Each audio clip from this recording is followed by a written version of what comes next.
Voici une expérience à vivre. La visite de la caverne de Saint-Léonard au Parc Pie-XII dans l'arrondissement de Saint-Léonard à Montréal. Le tout commence au centre d'accueil avec une vidéo explicative.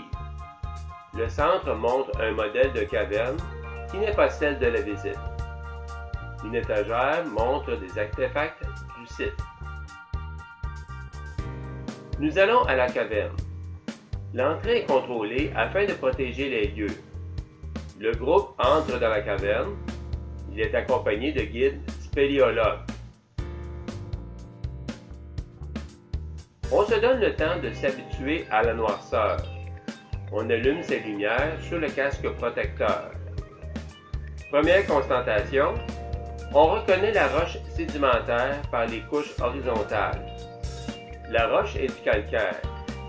Les strates sont séparées par de minces couches d'argile, ce qui annonce qu'on ne sortira pas propre de cette visite.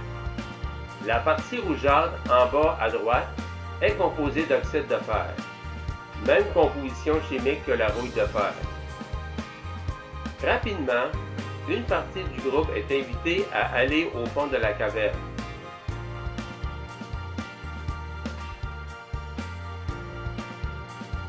Ici, une fissure qui se referme plus loin. L'activité va consister à descendre dans une cavité en utilisant une échelle. Avant de descendre, l'âge géologique de la roche est l'Ordovicien qui remonte aux environs de 450 millions d'années. En bas de l'échelle, on est dans l'ère du Cambrien qui remonte à 500 millions d'années. Donc, chaque barreau de l'échelle nous fait descendre quelques millions d'années plus creux. Une fois rendu en bas, l'activité proposée est d'éteindre complètement les lumières. C'est l'obscurité totale. Toutefois, en passant la main devant son visage, on a l'impression de voir sa main par la pénombre de sa présence. Il est dû au sens de la proprioception qui permet au corps de déterminer l'emplacement de nos membres. Après avoir allumé les lumières, on tente de remonter la cavité en spéléologue, soit en s'agrippant de chaque côté de la paroi. En posant les pieds au bon endroit, on y parvient. On arrive au lieu appelé le salon. Au fond, le passage est bloqué. En 2017, les spéléologues découvrirent que la caverne était plus longue. Il contient 200 mètres de passage supplémentaires. En 2018, la zone découverte n'était pas prête à accueillir des visiteurs. Le salon contient aussi un fossile de corail. Nous revenons dans le grand espace près de l'entrée. Au plafond, il y a des gouttes qui forment un début de stalactites. Les belles stalactites furent brisées par des visiteurs. Cette caverne, comme élément rarissime, fut formée par la force des glaciers. La pression fut suffisante pour qu'une fissure s'agrandisse et fasse éloigner les deux parois. On s'est rendu compte que les deux parois pourraient s'imbriquer comme un morceau de casse-tête. Une strate plus épaisse indique la séparation de l'ère ordovicienne et de l'ère silurienne.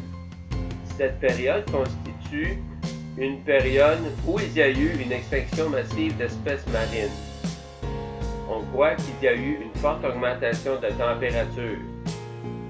L'ère silurienne sera celle où des espèces marines s'établiront sur la terre ferme. Le spéléologue indique un endroit où l'on retrouve des fossiles de coquillages. Ils datent de l'Ordovicien.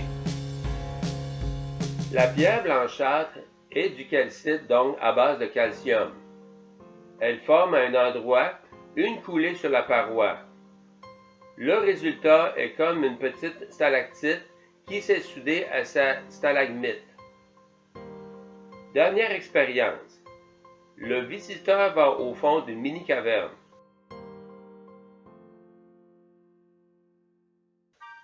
Rendu au fond, il éteint sa lumière et doit revenir en arrière dans l'obscurité. Le tout s'est bien passé.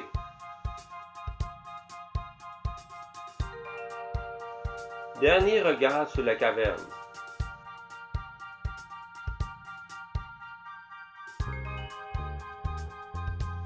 Ce qui termine la visite de la caverne de Saint-Léonard.